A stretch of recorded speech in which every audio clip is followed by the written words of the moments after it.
আসসালামু আলাইকুম প্রিয় দর্শক, সবাই কেমন আছেন? পুষ্টিবিদরা বলে থাকে সবজির খোসাতেই নাকি ভিটামিন। হ্যাঁ, আপনারা ঠিকই ধরেছেন দর্শক। আজকে আমি আপনাদেরকে কলা খোসা সহ ভর্তা করে দেখাবো। অসম্ভব টেস্টি একটা খাবার। এটা খাওয়ার পর আপনার গোশ মাছ দিয়ে ভাত খেতে ইচ্ছা করবে না। By the way, welcome to my channel cooking studio by Soumi. চলেন আমরা এবার প্রসেসিংয়ে চলে যাই। আমি এখানে 3টা মিডিয়াম সাইজের কাঁচা কলা নিয়েছি। আমি এই কলাগুলোকে খোসা সহ কেটে নিব। কলাগুলোর মাছ থেকে কেটে নিয়ে আমি 2 টুকরা করে নিয়েছি। প্রত্যেকটা কলাই এভাবে কেটে নিয়েছি। দেখেন, কলাগুলো কেটে নেওয়ার পরে আমি একটা প্যান নিব। প্যানে সামান্য পানি নিয়েছি।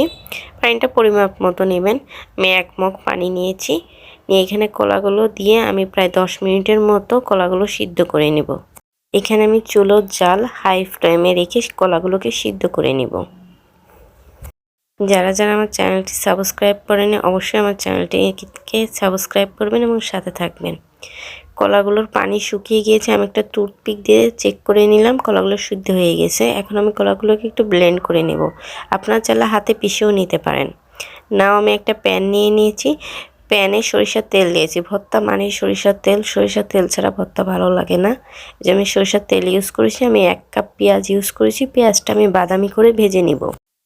এ পর্যায়ে আমি চুলার জাল মিডিয়াম ফ্লেমে রাখছি যাতে পেঁয়াজগুলো পুড়ে না যায়। খেয়াল করবেন যাতে পেঁয়াজগুলো না পড়ে। আমি 4-5টা কাঁচামরিচ মাঝখান থেকে কেটে কেটে নিয়েছি ছোট ছোট করে।